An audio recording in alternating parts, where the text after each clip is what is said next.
Hey everyone, welcome back to the channel. So today we're going to be discussing 12 ways that you can essentially save money, or kind of some hacks and tips for people who are trying to maybe live a little bit frugal so that they can retire earlier. The average American retires at age 63. So maybe if we can do some of these different tactics and hacks, you can maybe dial that down to 55 or age 50 or age 45. And in some cases, people are retiring in their 30s by using some of these tactics. So if you're new here to the channel, make sure you hit the subscribe button for more videos like this one. We help people save more money and make more money so that they can build a better financial future for themselves. So without any further ado, let's get into this video. So let's talk about the first one.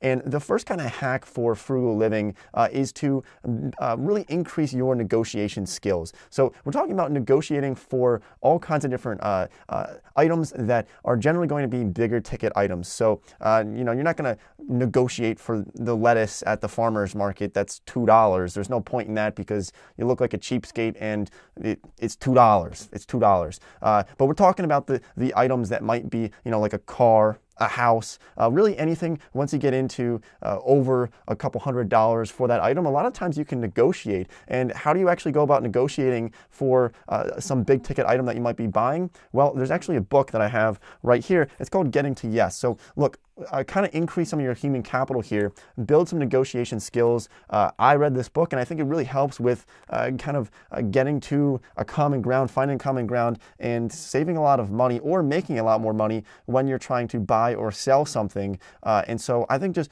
building your human capital and reading a book like this can really help your negotiation skills and end up saving you a lot of money in the long run. Now, the next one is by getting to know your car a little bit better. So I find it so interesting how many people get inside of their car and they kind of just view it as like this magical box. They don't even understand like the basic concept of an engine. Now, you don't have to be a car mechanic, but you can kind of get to know your car a little bit better so that you can save a lot more money on it. So learn different tricks and tips to kind of save money when it comes to your vehicle expenses. But also, if you can learn how to fix some of the problems with your vehicle, even if it's as simple as changing the oil in your own vehicle, you can end up saving a lot of money.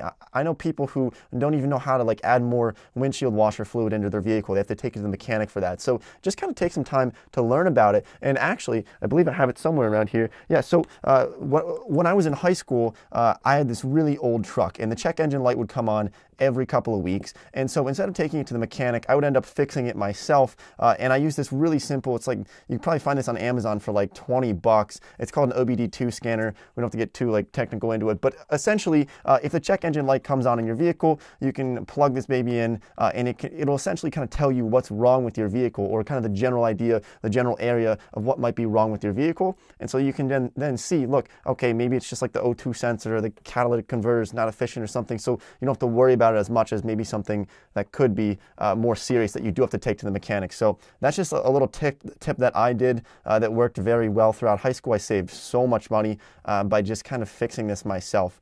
So let's talk about the next ones here. By the way, if you're finding value in this video, make sure you drop a like on this video, or you could smash the like button. I don't know, but let's keep going on here. So the next tip that I would have is by getting to know your library, your local library, a little bit better. Now, for some reason, people don't really go to the library anymore, and actually the reason is pretty obvious. Some people just watch Netflix instead of going to their library to pick up things for free, but you can actually get a lot of value out of this. I actually go to my local library all the time to get books, and also there's different types of services that your city or county or town library might offer that you might not realize. I know some libraries will allow you to rent laptops for free through their library program, all kinds of various other different tools and things you can use for free by just utilizing it. So I think it's just something that people overlook, and you want to just, I would suggest heading down to your library sometime this week,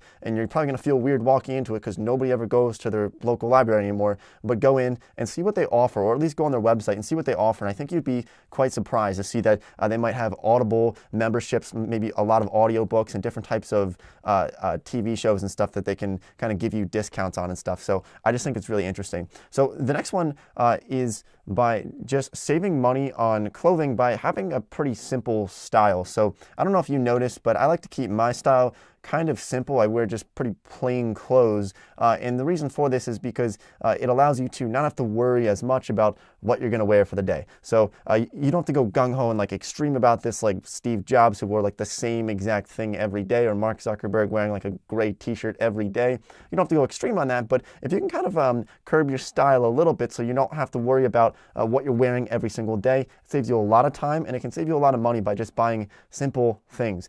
For example, my grandfather wore a white t-shirt and jeans for like 70 years of his life, and he saved so much money by just wearing something consistent. And people kind of know that, like, yeah, you're not wearing the same thing every day. You're changing it up. You have multiple pairs of the same clothing, if that makes sense. So that's just one that I think can save a lot of money, because I see people who, once they start to really up their style game, feel like they have to keep up so that people know that they're keeping up. So they're buying new stuff like every few days, and it can really become pretty costly, which, you know, you might be buying something that might be cool now, but it might not be cool 6 months from now. If you get something very plain and basic, this will be normal forever, I guess. I don't know. Maybe I don't put enough effort into my style, but it saves a lot of money. So another tip that you might want to consider for living frugally is by cutting back on an expense that can actually add up quite a lot, and that is by avoiding bottled water. Now, if you've been following me on Instagram, you probably know that I've been doing a lot of traveling in the past few months, and when doing all this traveling, you kind of find yourself wondering, you know, is this country's water good? Is this city's water good? And you have to buy bottled water, a lot of water, or maybe you just do this because you forget to bring water with you on your way to work, and you have to buy a bottle somewhere from a vending machine for like $2. Well, a great fix to this is to just get a filtered bottle. So something like the Life Straw bottle. I'll leave a link for it down on Amazon below. I can't think of the exact word for it, but something like this where you can get water from anywhere and filter it and not have to buy bottled water. I know my university, Penn State, it came out like after a year of drinking their water that they had a lot of lead in their water.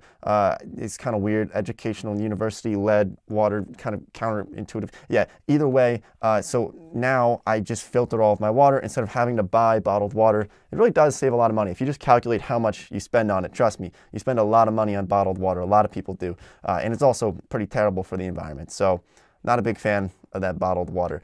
Now, the next one, very simple, very quick. We're just going to touch on it ever so briefly. And that is by hanging your clothing up on something like a line, like a clothesline, instead of using a dryer or a drying machine. So not only does this save you money by doing this, but more so what I would care about is that you're helping the environment. You really probably don't need to use a dryer all the time unless you're running really late and you procrastinated on washing your clothes. What I do is I just hang it up, and it saves energy, it saves electricity, and it ends up saving you money as a whole as well. And it's very simple to do. I think people use too much energy, and yeah, it does cost you more money, but it also really doesn't, it's not so great for the environment if you're just wasting energy on something that doesn't need to be done. So just consider hanging up your clothing. I think that's something that's pretty simple. Now, another one that has been really kind of recent for a lot of people, and this can save a lot of money and help with that frugal lifestyle, is by doing something like grocery pickup at something like Walmart or even Amazon Fresh in some cases. And the reason for this is because when you go to the grocery store, especially if you haven't eaten in a few hours, you can end up spending so much money at the grocery store because everything looks good and you're just getting like Chips Ahoy and Oreos and all kinds of just random food that maybe you weren't planning on getting, but you're really hungry. So what I would consider doing is possibly order food online so you can pick it up at the store, so you know exactly what you're getting, you know exactly what you want, and it can end up saving you not only money but also time in the process as well, which saving time is very important. That's the one asset that we can't really regain. So the next one is by buying things on Craigslist, OfferUp, or Letgo. And I think this is something that people overlook in a lot of cases. For example, say you need a ladder to clean your gutters out, right? Well, instead of just going to Lowe's or Home Depot and buying a ladder for like $150, trust me, ladders can be pretty expensive, especially for those really long ones. You can go onto something like Craigslist and find something for maybe half the price, and then buy it and use those negotiation skills that we talked about earlier on in this video to get a pretty good deal on it. So Craigslist, OfferUp, Letgo, I think it's just good to buy kind of used items, especially like those outdoors items. Like if you need a lawnmower, maybe you don't need to buy one used. You can buy one for really cheap on something like Craigslist, save a lot of money, and it also just helps everything by kind of reusing products. I think it's just a good thing that people should be doing more often. So number 4 can actually end up saving you a lot of money, in the long run, and that is by unsubscribing from all those emails that you might be getting from clothing stores, department stores, and various other online retailers. If you unsubscribe from those email lists, you're going to find yourself saving a lot of money, because most people, it's difficult to kind of avoid or at least not be enticed to buy something that maybe you weren't planning on buying, but you get an email that says 30% off store-wide Urban Outfitters or something, and you say, wow, you know, I have to get this. This is such a good deal, and you end up spending money. Even though it's a sale, you end up spending money you weren't planning on spending. So the easiest way to combat this, just unsubscribe from all those email lists. They can really kind of bog you down, not only just kill your emails and kind of, you know, like really flood your email list, but also you're gonna end up spending more money if you're not unsubscribing from those emails. So I unsub from so many different email lists, so I only have the important things coming into my inbox. Now, the next one's a little bit funny. My mom used to tell me this for literally years, and that is by getting a Crock-Pot. Now, I'm not joking, an actual Crock-Pot can end up saving you a lot of money. I used to laugh at this, but I found it actually does save a lot.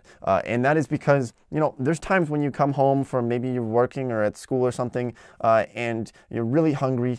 You don't have time to cook food because you have to go to a meeting or something else or an exam. And there's a time in there where you say, what the hell do I do? Well, if you set up a Crock-Pot earlier in the day, you just throw like some potatoes in there, a sausage, I don't know, and it works out pretty well. You end up saving so much money instead of getting Uber Eats again, which I've done a lot in the past, and it's a big waste of money. So another tip for living frugally is to kind of, when you look at sales or coupons for certain stores, you want to think about whether that's going to make you spend more money or save more money. See, I think there's kind of this notion that, you know, if you're using coupons, like 75% off coupons for 2 boxes of Jell-O, that you're getting a better deal. But you want to kind of take a step back and realize, like, are you actually going to use that Jell-O, and is that going to help you? And that's something that I don't think everybody does. Another example of this is Black Friday, right? So you think there's such great deals for Black Friday, but guess what? These companies are still probably making money off of you. That's why it's called Black Friday, not Red Friday.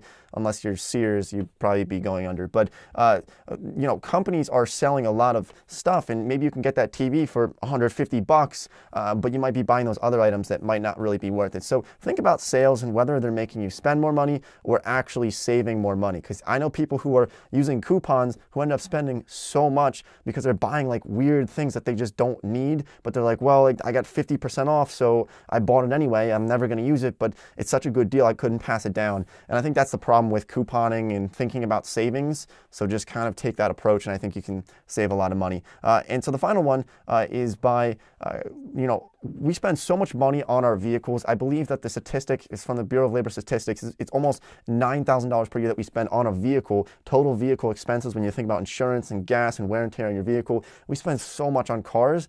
So if you can think about this expense and find a way to cut back on it, one of the best ways to do that is by just investing into a bicycle. You know, spend like $100, $200 on a bike. And if you're lazy like me, just get an electric bike. It costs like a few $100s more, and you can get an electric bike where you don't really have to do anything for those small little things. Maybe you have to go 3 miles through your neighborhood, just ride a bike. It's going to save you a lot of money, and I think that's the problem in America, especially if we have to go half a mile down the road, we drive in our car. We won't bike, we'll always drive, and I think it's a problem.